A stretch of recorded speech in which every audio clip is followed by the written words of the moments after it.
This video was shot at the Hwange Local Cafe. Come through, come all.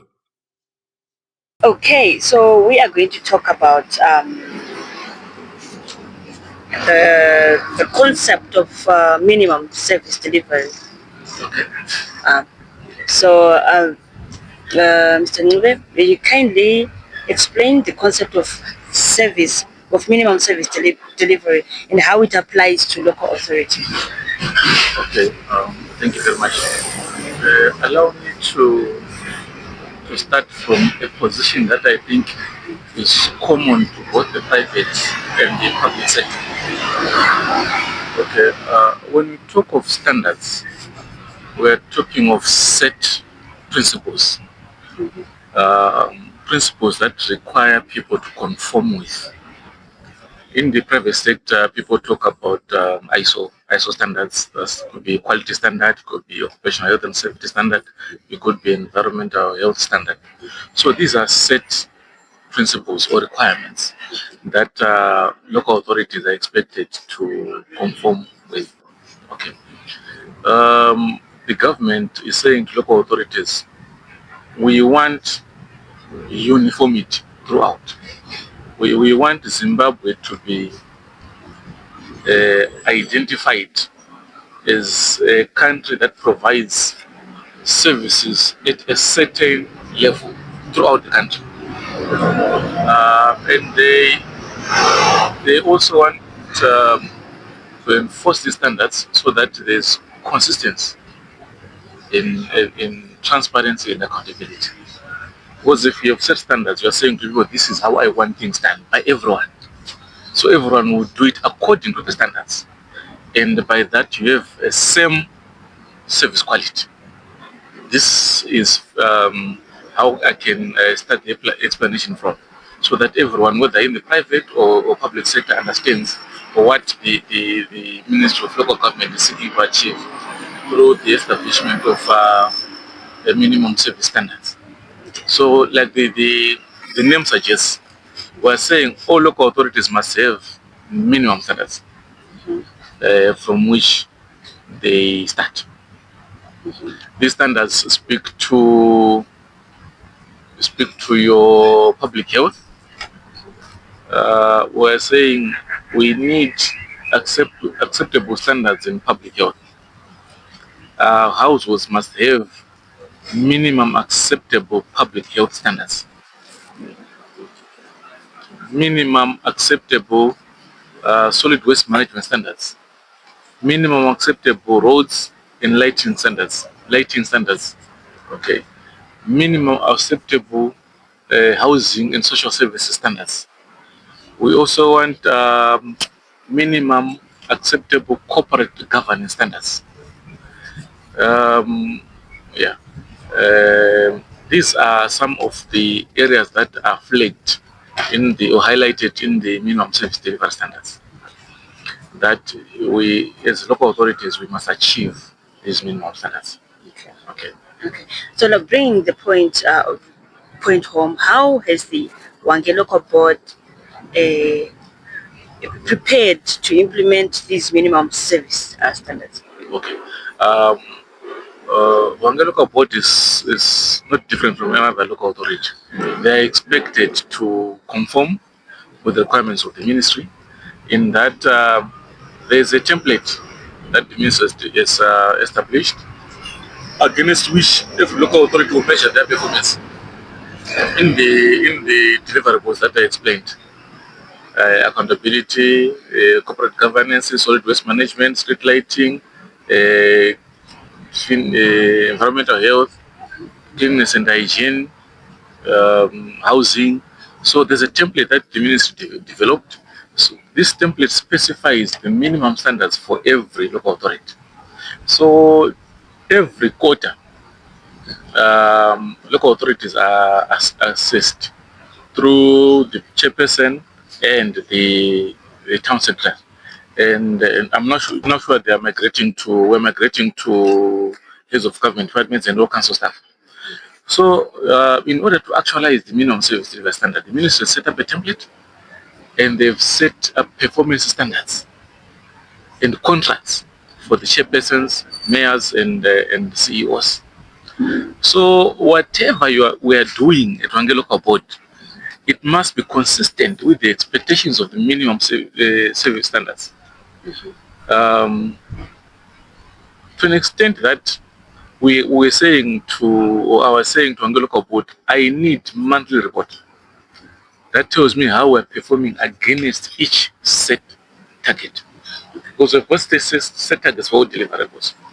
I need to know, for example, how much I've collected against my set target for a given period as a local authority. We need to know how much solid waste have we moved against our set standard. We need to know how much do we have in trafficable roads? How have we improved our trafficable roads? How much have we performed against our standard on security, on street lighting, against our standard on house provision, housing and community service provision? And that speaks to the number of stands that we allocate to residents per year. And accountability, to what extent do we conform to expectations regarding audits, regarding our own meetings, be they committee meetings, be they full board meetings? To what extent have we performed regarding engagement with stakeholders? What activities are happening in the wards? What councillors are doing in the wards? All those activities are captured and are supposed to be reported. So we've said to our management or the executive, let's save these things as dashboard, and then we get periodic reports on how we're performing, so that together we can see on how we can progress to the desired target. Everyone is aware of the targets, and everyone is striving towards that. Unfortunately, the document is so voluminous for us to share with the residents. Okay. But what we can do is to summarize the deliverables, like I've done. And I'm sure it's about time maybe I ask the public relations to do that in our social media handles, so that residents are aware. In addition to councillors communicating the same in their ward development committees and in the social media platforms. So we need all residents to know that we have a responsibility that the government has charged us with, and we are being monitored, and we are inspected every quarter. What they say, what gets done is what's inspected. If I know that I'm going to be checked in this area, I'll make sure that's done. Okay. So the government, I think, has borrowed that, say, let's agree, let's go into contracts, say this is what we are going to do, and let's save time when we're going to measure each other. Yeah. Let's evaluate each other. Yeah. Let's plan again for the next time until we end the year. So we're coming from our 2024 review, we didn't do very well. I think I'll be honest with you, there was need for information on minimum service delivery standards to be communicated to all stakeholders, the employees, the media, the residents, partners, and everyone else. So we need to work together. The chairman cannot achieve this alone. Yeah, he needs all stakeholders to embrace the minimum service delivery standard, even in the concession areas. Okay. Because we're talking about the quality of life. The government is responsible for the quality of life of people anywhere else in Zimbabwe. Okay. Be they the concession areas, be they the local board areas. So everyone must embrace the minimum service delivery standards. So we want to applaud the government for realizing that it hasn't been easy for councils to achieve the minimum service delivery targets, standard targets, because of the want of resources. Not all councils are able to have yellow machines to do their service their stands. Neither are they able to hire. So not all councils are able to raise money to build cleaning schools and the likes. But what the government has, the Ministry of Local Government has done now, is that they've established a unit which they call LATSO. It's a local authorities technical support unit. What this unit does now is that they've got the yellow equipment. They've got the graders, the chippers, your excavators, your we call them front end loaders. Okay. So the ministry has got that equipment now, and they are seconding the equipment to local authorities at a concessional rate. They are no longer giving us for free. They will give us equipment, but it's like we're hiring from the ministry. Well, they're saying, we don't want you to say that is seen as 1-0. That's the number tools of Shingis. They're saying, we'll give you the tools to do the job. We want you to do the job. So it's now up to us as council to be very clear about it. Because we're going to get the refuse compactors, because our refuse contracts have seen better days now. It's no longer as efficient as it is, and we're saying this is our P1. We bought our own backhoe, front end loader. It has got an excavation end and the loading end.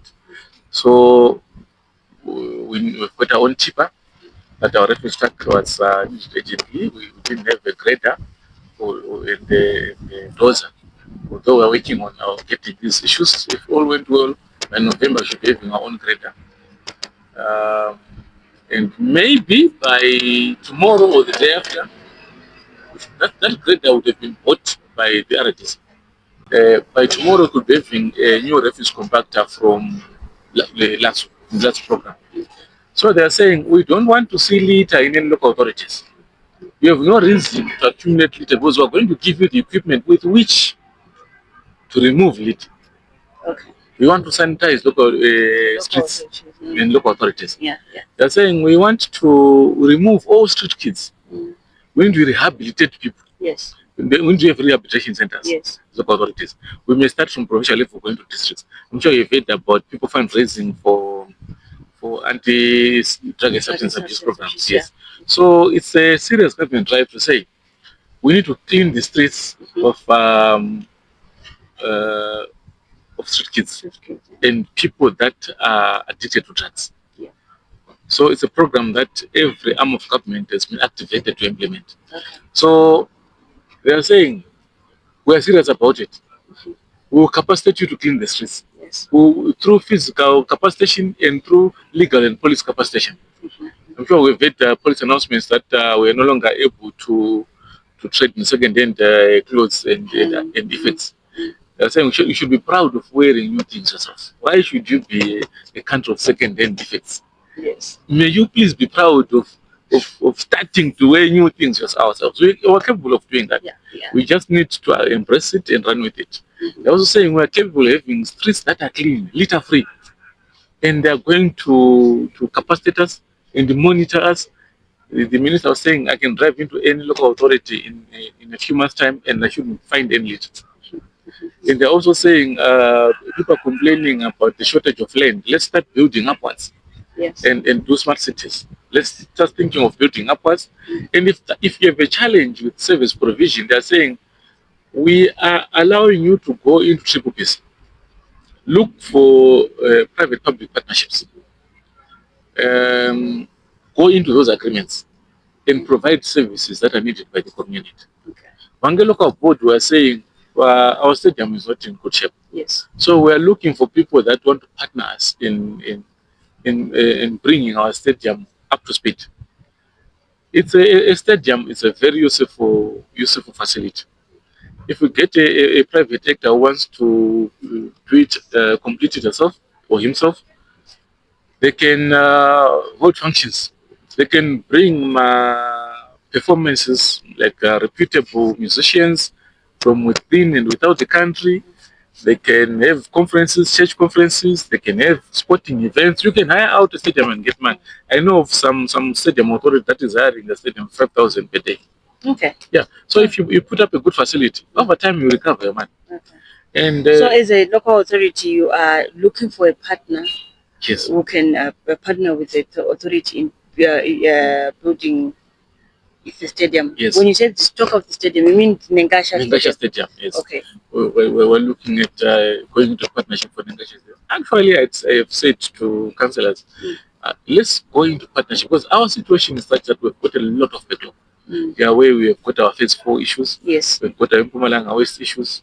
We've got our Pop-up extension, our Don Bosco issues. We need to correct those issues. Yes, it's true. And they are quite costly, to say the least. But in the meantime, we can't stop growing. Yeah, it's true. So I was saying, while we are struggling with our legacy issues, let's get private actors to help us grow. Grow the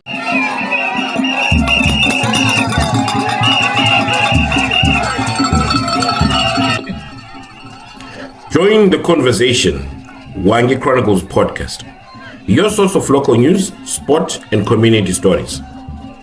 This is what we cover: local sport events, cultural celebrations, community initiatives, and environmental awareness. We also offer marketing services for brands and SMEs. Promote your brands with us. Engage the community through our marketing packages. This is how the podcast supports the Hwange community. We feature your stories. We invite residents to suggest topics or share their experiences. Contact us on the numbers below and scan our QR codes to join the conversations.